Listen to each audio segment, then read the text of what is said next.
Evangelista, eu quero ter uma fé poderosa. Evangelista, eu quero aumentar a minha fé. Como eu faço? Paz do Senhor, meu irmão, minha irmã, você que está aí nos ouvindo. Hoje, no segundo episódio dessa série poderosa sobre fé. Aqui é o evangelista Rafael Dominicali. Eu quero te agradecer por nos receber aí onde você está nos ouvindo, no seu dispositivo, no seu computador, no seu celular, no seu tablet. Vamos para mais um episódio poderoso dessa série maravilhosa que nós estamos falando sobre fé. E na semana passada nós falamos que fé e ação, fé e atitude, fé e obras devem andar juntas. É como se fosse a tua perna esquerda e a tua perna direita. Se as duas não estiverem trabalhando em conjunto, você não chega em lugar nenhum. Inclusive, nós falamos que o próprio pai da fé, Abraão, que teve a sua fé imputada como justiça, teve a sua fé provada, para que ela pudesse ser evidenciada, comprovada. E qual foi a prova de fé de Abraão? Entregar o seu filho, Isaque, mediante um pedido de Deus. Então, a nossa fé precisa de uma atitude. Ela precisa ter um passo e precisa ter um resultado para que nós possamos comprovar que realmente nós temos fé. Também nós falamos de Jesus Cristo. A nossa fé está embasada em Jesus Cristo. Jesus Cristo veio para nos substituir, Ele foi o grande substituto. Eu disse isso na semana passada. Jesus se tornou o que nós somos para que nós nos tornássemos o que Ele é. Para nós que temos fé em Cristo, isso faz toda a diferença. Ser quem Jesus Cristo é, nos dá acesso a tudo que Ele pode. Nos dá acesso à sua glória, nos dá acesso à sua grandeza, sua grandiosidade, nos dá acesso à herança de filhos de Deus. É por isso que a nossa fé, ela não tem limites, ela não tem parada, ela não tem fim. A nossa fé pode trazer coisas grandiosas para nós. Por quê? Porque um dia o Filho de Deus veio a essa terra, Ele levou sobre si tudo que nós somos e entregou sobre nós tudo que Ele é. Se você acha, meu irmão, que tua vida está ruim ou que está boa, te prepara, porque pela fé Deus pode muito mais na sua vida, justamente por causa disso, porque Jesus veio para nos substituir perante Deus. E também nós dissemos, finalizando o estudo da semana passada, de que a arca é uma revelação de Jesus Cristo. É uma revelação de tudo que nós podemos alcançar em Jesus Cristo, em especial a campanha Arca da Conquista. Nós entendemos que a fé nos trouxe a salvação. Nós demos um passo de fé em direção a Jesus, nosso nome foi escrito no livro da vida, agora nós podemos ter acesso a todas as promessas divinas. E a campanha Arca da Conquista é a porta para nos dar acesso a essas promessas. Nós vamos decorrer um pouco mais nessa quinta-feira, nesse estudo de hoje, nos próximos estudos também, falando sobre a arca, esse recurso poderoso que Deus está preparando, e já preparou, na verdade, para a nossa igreja aqui em Jundiaí e para as nossas filiais também. Glória a Deus por isso. Vamos dar continuidade? Então se prepara aí, se alinha aí onde você está sentado, pega papel e caneta e vem junto comigo. Como eu disse, a fé e a ação devem andar juntas, né? Nós precisamos estar nessa caminhada. Qual é o destino dessa caminhada? O nosso grande destino é a glória divina. Eu e você anseiamos por aquele dia em que nós ouviremos o nosso nome vindo diretamente dos céus, nos chamando para participar da glória divina. Participar da glória divina nos está revelado, está nos aguardando quando nós vivermos a eternidade junto ao Pai. Mas estar também vivendo a glória divina não nos está reservado somente para quando formos para a eternidade. Nós temos uma porção de glória ainda em vida. Tudo isso porque nós precisamos manifestar quem é o nosso Deus aqui na terra. Então, essa caminhada de fé e atitudes, nos leva para a glória divina. E nós, filhos de Deus, vivemos de glória em glória, aqui nessa terra. De vitória em vitória, aqui nessa terra. De conquista em conquista, aqui nessa terra. E eu quero chamar com você esse processo de viver de glória em glória, de vitória em vitória, de experiência em experiência. Eu quero chamar esse processo todo de maturidade. É por isso que o tema do nosso estudo de hoje aqui, fé e maturidade andam juntos. A maturidade é esse caminho que nós vamos traçar rumo ao nosso destino, que é a glória divina. Então, vem comigo. Esse caminho nós podemos chamar de maturidade.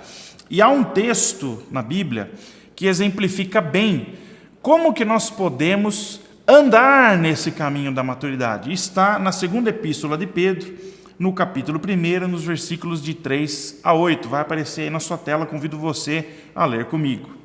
Visto como pelo seu divino poder nos têm sido doadas todas as coisas que conduzem à vida e à piedade, pelo conhecimento completo daquele que nos chamou para a sua própria glória e virtude. Ele nos chamou para a sua própria glória e virtude, pelas quais nos têm sido doadas as suas preciosas e muito grandes promessas, para que por elas vos torneis coparticipantes da natureza divina, livrando-vos da corrupção das paixões que há no mundo. Por isso mesmo, vós, reunindo toda a vossa diligência, associai com a vossa fé a virtude, com a virtude, o conhecimento, com o conhecimento, o domínio próprio, com o domínio próprio, a perseverança, com a perseverança, a piedade, com a piedade, a fraternidade, com a fraternidade, o amor. Porque estas coisas existindo em vós e em vós aumentando, fazem com que não sejais nem inativos, nem infrutuosos no pleno conhecimento do nosso Senhor Jesus Cristo. O que Pedro está dizendo aqui? Nós precisamos sim ter fé. Fé é a base, fé é o início de tudo. Mas, acrescentado à nossa fé, nós precisamos ter alguns atributos que nós vamos conquistando no decorrer dessa caminhada. À medida que você caminha, à medida que eu caminho em direção ao nosso destino, em direção à glória divina, usando a nossa fé, é necessário, precisamos acrescentar à nossa fé esses atributos que o apóstolo Pedro coloca aqui. Virtude, a gente pode chamar de santidade, a gente pode chamar de poder divino. Conhecimento, que é inteligência, sabedoria moral, sabedoria espiritual, tempo de leitura com Deus, não é? O domínio próprio é um dos frutos do Espírito, ou uma das facetas do fruto do Espírito, alguém que sabe dominar os seus desejos com inteligência, com paciência. A perseverança, que é estabilidade, constância, lealdade, propósito, firmeza. Piedade, que é fidelidade a Deus, reverência, vida com Deus. Se humilhar para Deus, ter uma vida diária com Deus, intimidade com Deus, isso é piedade. Fraternidade, que vem do grego, Filadélfia, que significa amor pelos irmãos. Isso aqui já começa a despontar um fruto dessa nossa caminhada de fé, aquilo que nós demonstramos para com o nosso irmão. E o amor completo, que vem do grego, ágape, que é amor mais do que amor fraterno, mais do que qualquer amor que nós podemos demonstrar para alguém aqui nessa terra. Em algumas traduções, ágape quer dizer banquete de amor. Portanto, meu irmão, portanto, minha irmã, juntamente com a fé, é necessário que eu e você, nessa caminhada, busquemos mais atributos para podermos começar a encorpar a nossa vida cristã. Não dá para viver somente pela fé, só de fé. A fé é a base, mas é pela fé que nós encontramos esses atributos: virtude, conhecimento, domínio próprio, perseverança, piedade, fraternidade e amor. Deus quer que nós tenhamos destaque em todas essas áreas, é importante para nós, porque é com todo esse pacote, com todos esses atributos, somados ao nosso caráter, somadas à nossa fé, que nós podemos professar, de fato, quem é Jesus Cristo na nossa vida. Só de fé não se vive. A fé nos leva a ter esses atributos, meu irmão. Nós vivemos de fé em fé. Sim, é verdade, porque a fé é aquilo que nós carregamos. Mas esses atributos dependem de nós. Também faz parte, está dentro do pacote das atitudes que nós precisamos ter quando nós temos fé. E qual vai ser o resultado de tudo isso? Qual vai ser o resultado de toda essa experiência que eu e você teremos no caminhar aí dessa nossa vida de fé? Qual será o resultado? A revelação da glória do amor de Deus.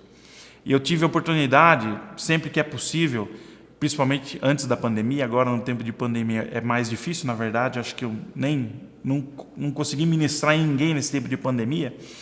Mas quando eu tive a oportunidade de ministrar oração de poder sobre as pessoas, que é uma coisa que eu gosto muito, quem me conhece sabe, eu amo fazer isso. Mas muitas vezes, em vigílias de adolescentes, em vigílias de jovens, principalmente, os jovens e adolescentes, quando eu ministrava nas pessoas, um peso diferente de poder vinha sobre mim. E eu sentia que aquele peso era transferido para a pessoa, e a pessoa era impactada pelo poder de Deus. E quando isso acontecia, eu questionava Deus. Eu falava, Senhor, o que é isso? Que poder grandioso é esse? Que peso maravilhoso é esse? Né? Eu estou vendo as pessoas caindo no poder, sendo restauradas. E a resposta que Deus me dava era, esse é o peso do meu amor. E eu tive a conclusão de que a revelação do amor divino, aliás, a revelação do poder divino é o amor. Quando nós ministramos poder em alguém, na verdade nós estamos ministrando o amor divino naquela pessoa. É esse nível de poder que Deus quer que nós vivamos. Eu vou falar disso na próxima quinta-feira, sobre poder, fé e poder. Fique ligado.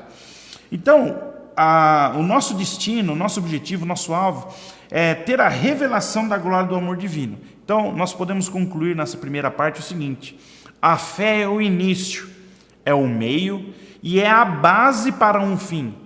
Chegarmos na glória do amor divino. A fé é a base e a nossa ação, aquilo que cabe a nós, são essas virtudes que o apóstolo Pedro colocou aqui. Na verdade, aqui é um resumo de tudo aquilo que se espera da vida de um cristão. Eu posso dizer que eu tenho fé, mas se eu não tiver caráter, de nada vai me adiantar. Eu vou ser uma árvore falsa, meu fruto será falso, na verdade. O amor é o fim. Paulo nos escreve na primeira carta aos Coríntios, no capítulo 13, versículos 12 e 13. Paulo diz assim: porque agora vemos como em espelho, obscuramente, então veremos face a face. Agora conheço em parte, então conhecerei como também sou conhecido. Agora, pois, permanecem a fé, a esperança e o amor, esses três. Porém, o amor destes o maior destes é o amor. Por que o maior desses três atributos da nossa vida cristã é o amor? Por que o amor é o maior? Porque o amor é o que nós vamos carregar para a eternidade. O amor é o que nós vamos viver na eternidade. A fé e a esperança já não farão mais sentido lá no céu. Porque a fé é a certeza das coisas que se esperam. Nós já não esperaremos mais por Jesus, nós já estaremos com Ele, vendo Ele face a face. Como diz o pastor Maurício, nós poderemos beijar as mãos de Jesus, as mãos furadas de Jesus, não é? E se a fé é a certeza das coisas que se esperam, essa certeza já não se faz mais necessária no céu. Não vamos precisar mais ter fé e esperança. Mas lá no céu, sim, nós viveremos de amor em amor, de glória em glória. E à medida que nós tivermos a revelação do amor divino no céu, esse amor mais se revelará. Eu arrisco em dizer que nós vamos passar a eternidade entendendo o amor de Deus. Que bênção que é isso!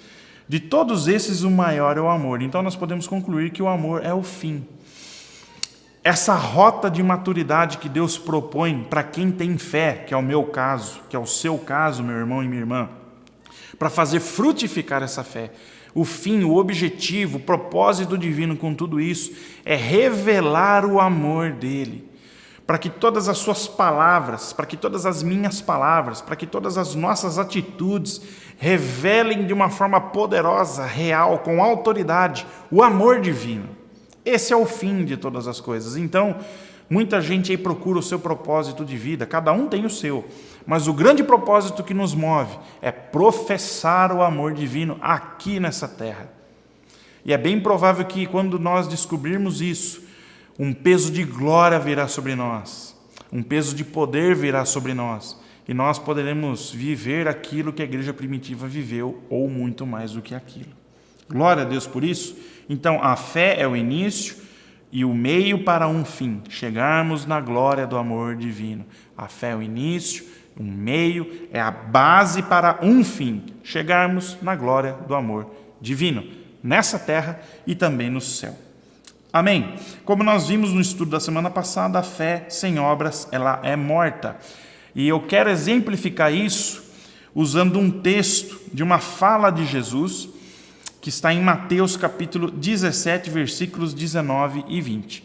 O contexto desse texto é o seguinte: os discípulos estavam tentando expulsar o demônio de um jovem, só que não conseguiram. Esse jovem é um jovem lunático, ele tinha um problema mental causado por esse demônio. Então os pais desse jovem chegaram para Jesus e disseram: Jesus,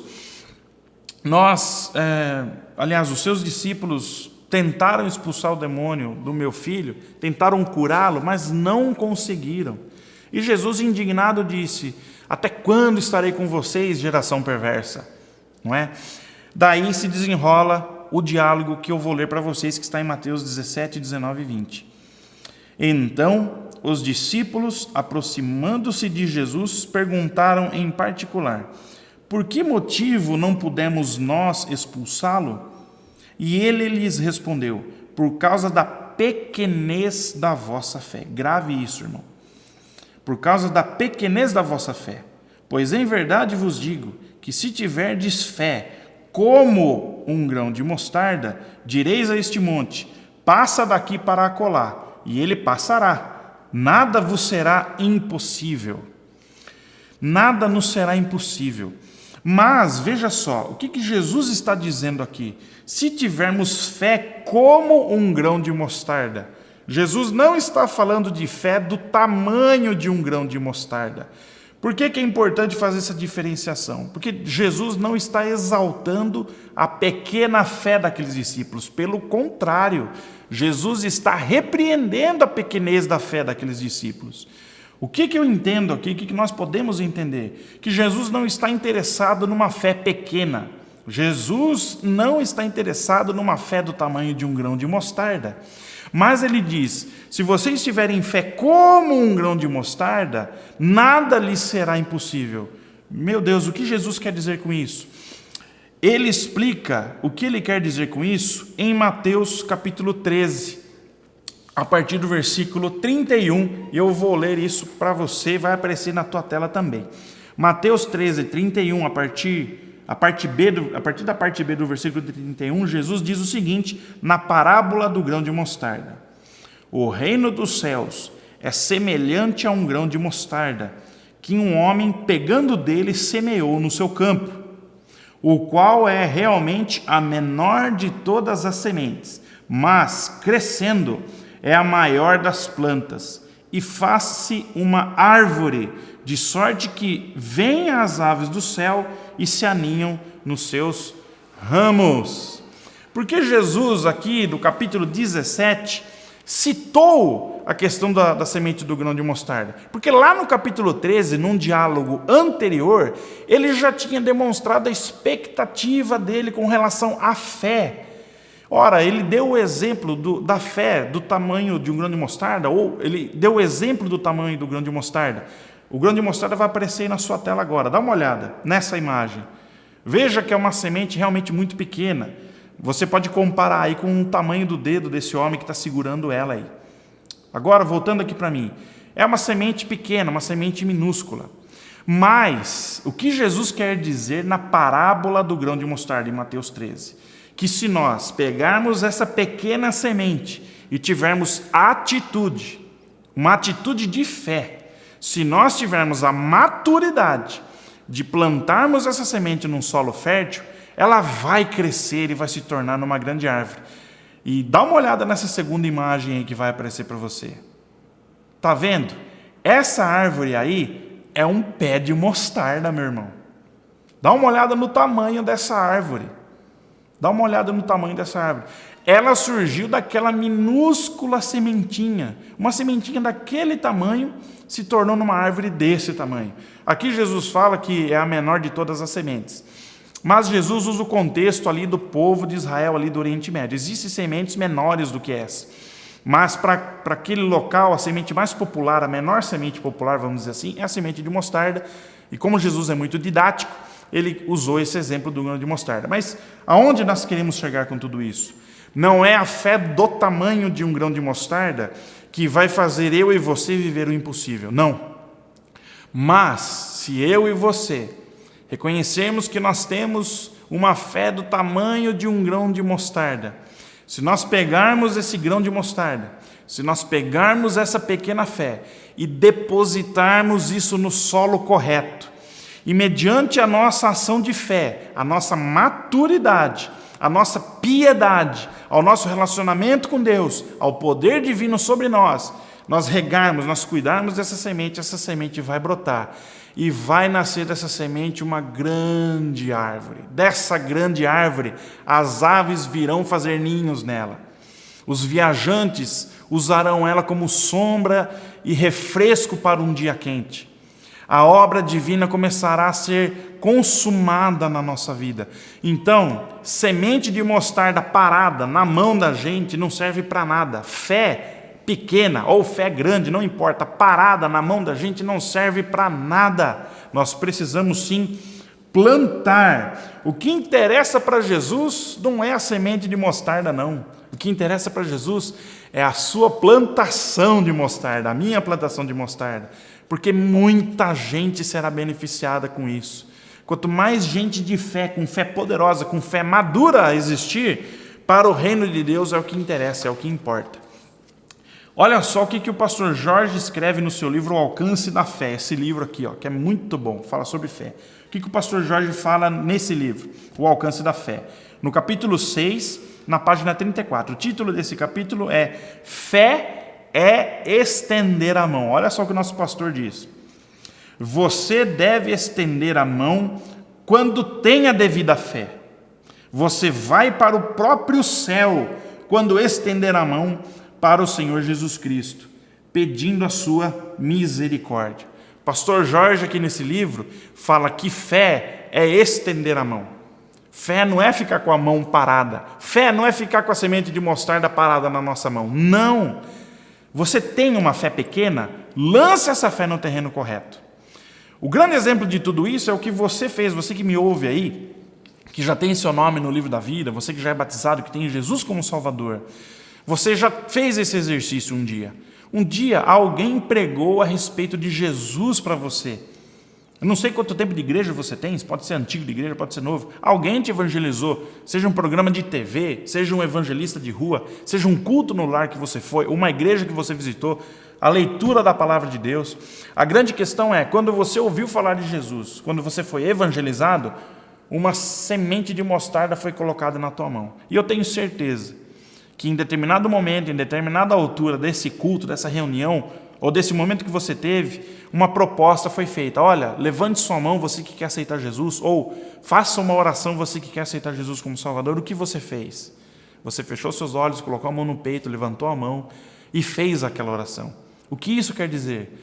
Quer dizer que você pegou essa sementinha, essa pequena fé que você tinha na hora ali, aquela pequena fé, e você depositou, você acreditou aquilo no pregador, no evangelista, na palavra de Deus, ou no pastor que estava pregando. Você já tomou essa atitude e plantou essa semente. É por isso que hoje o seu nome está escrito no livro da vida. Estender a mão pode te trazer a salvação. Você já é experimentado nisso. Você já sabe como fazer. Você já sabe dar crédito para aquilo que merece crédito, para o solo fértil. Nós estamos num solo fértil. Você já sabe como fazer isso, porque você já fez quando aceitou Jesus como seu único e suficiente Salvador. Mas, como nós devemos viver de fé em fé, o mesmo princípio deve ser aplicado. Essa pequena fé que nós temos, ela precisa ser plantada para se tornar numa grande fé. Veja que o nosso destino é a glória divina. A glória divina será manifesta com grandes árvores frondosas. Os filhos de Deus se revelarão através de grandes árvores de fé. As pessoas passarão ao longe, apontarão para o Filho de Deus e dirão: olha aquela grande árvore, olha que tamanho de fé que essa pessoa tem. É isso que Deus espera de nós. Então, uma sementinha parada na nossa mão não serve para nada. E esse princípio ele é aplicado na campanha Arca da Conquista. Eu sei bem que no próximo dia 12 de outubro, você já sabe que nós teremos aqui o momento da oferta. É a hora em que a arca é aberta e nós ali depositamos a nossa oferta e o nosso pedido. Eu afirmo para você, meu irmão, que esse momento é momento de plantio. É para você encarar aquele seu envelope como se fosse uma semente de fé. Entende? Seja ele com oferta, seja ele sem oferta, seja ele com pedido. Mas aquele envelope é uma semente de fé. O que você vai fazer com essa semente? Você vai deixar ela na tua mão para ela morrer na tua mão? Inativa? Não. Deus te convida para plantar essa semente. E nós vamos plantar essa semente dentro da arca no próximo dia 12 de outubro. Esse é o chamado divino para essa campanha. Porque não interessa ter uma fé pequena, interessa ter uma fé gigante. E nós só teremos uma fé gigante, uma fé madura, quando nós tomarmos esse tipo de atitude em direção a Deus, plantio, investimento. Esse é o princípio que a Arca da Conquista usa. É o que nós vamos usar aqui no próximo dia 12 de outubro. Eu falo por experiência própria. Numa das primeiras campanhas, há uns 13 anos atrás, 12, 13 anos atrás, eu era um jovem com muitos sonhos, com muitos objetivos na vida. E eu tinha, na época, um objetivo de morar fora do país. Eu tinha esse grande desejo, me sentia impulsionado por isso, esse sonho era muito claro para mim. E eu me lembro que, numa dessas campanhas, eu não lembro se foi na campanha de 2006 ou 2007, não me lembro, eu fiz um pedido para Deus. E coloquei lá: Deus, eu gostaria muito de morar fora do país. Eu não especifiquei que país que era, enfim. E também coloquei o pedido que eu gostaria de falar, além do inglês, mais um idioma. Eu queria aperfeiçoar meu inglês e falar um outro idioma. Também não especifiquei qual era. E eu me lembro que nesse ano eu fiz esse meu pedido. E eu me lembro também que eu trouxe uma oferta ousada aqui. Eu era um jovem, andava meio sem dinheiro, como muitos jovens por aí, né? Mas eu tive coragem.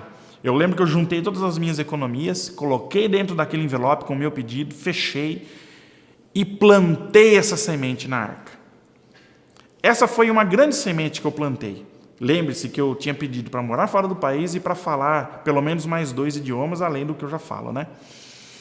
Mas eu não parei só nessa semente. Eu me lembro bem que depois que eu coloquei minha oferta na arca, minha convicção era tão grande de que Deus iria me atender, de que o meu plantio iria me trazer o fruto que eu queria, que naquela semana eu fui atrás do meu passaporte. Irmãos, eu não sabia nem para onde eu ia. Eu não tinha pedido o local, mas eu fui atrás do passaporte. E eu me lembro que me questionaram, inclusive. Rafael, você está indo atrás de passaporte para quê? Você vai viajar para fora do país? Eu falava: eu vou. Mas para onde você vai? Não sei, mas eu vou. E essa também foi uma semente de fé. A oferta e o pedido na arca foi uma grande semente. Mas ir atrás do passaporte também foi uma semente de fé. Tenho certeza que Deus se agradou disso. Resultado: eu fui mandado embora da empresa que eu estava. Mas fui contratado por uma multinacional. Logo em seguida, algumas semanas depois. Na época, né?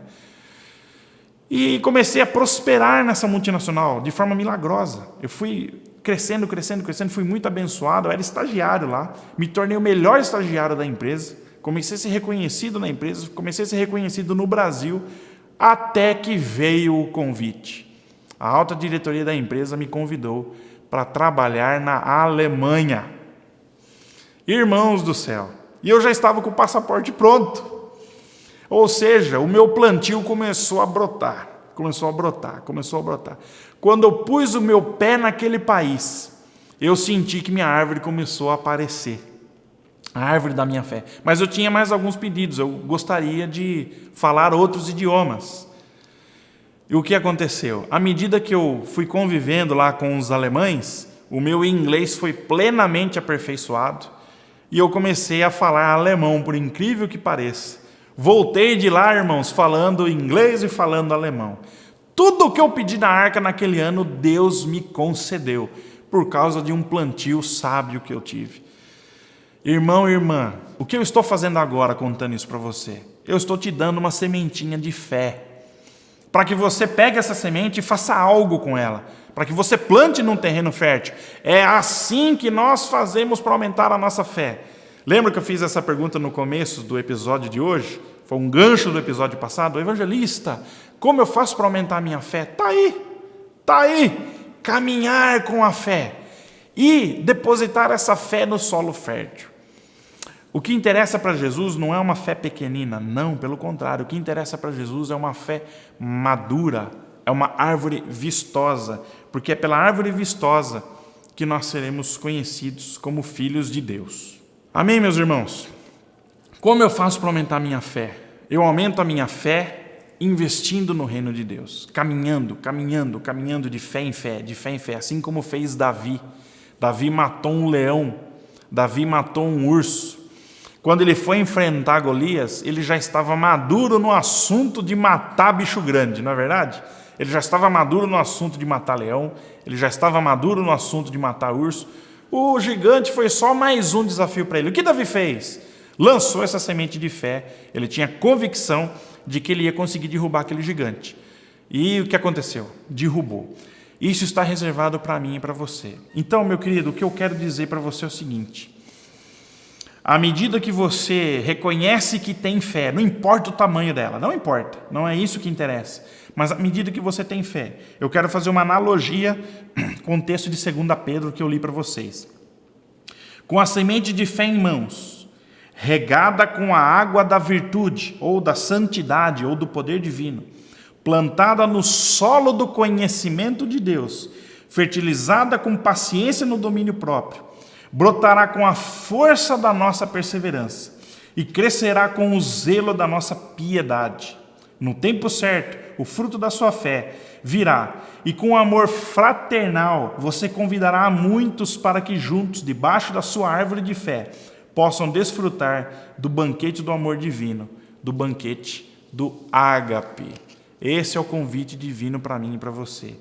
Fé e ação andam juntas. Fé e maturidade andam juntas. Para que nós vivamos essa maturidade, nós precisamos agir e agir e agir todos os dias em direção à fé. Evangelista, como eu faço para ter uma fé poderosa? Essa foi a segunda pergunta do episódio de hoje, não foi? Como eu faço para ter uma fé poderosa? E a resposta a essa pergunta é: eu só vou trazer ela na próxima quinta-feira. Então, continue ligado com a gente no próximo episódio da semana que vem. Fé e poder andam juntos. Eu te vejo aí na próxima quinta-feira. Deus te abençoe, um beijo, uma semana de vitória, e a gente se vê na oferta da Arca da Conquista. Deus te abençoe, querido.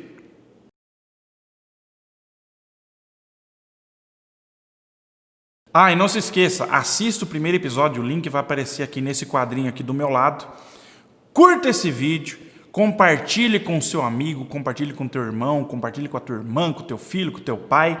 Manda aí nas suas redes sociais o link do YouTube, porque todos precisam ter esse conhecimento. E também não deixe de comentar esse vídeo. Deixa aí nos seus comentários se você ficou com alguma dúvida, se alguma coisa não ficou clara. Críticas e elogios, fique à vontade. Digita aí nos comentários que a gente vai te responder.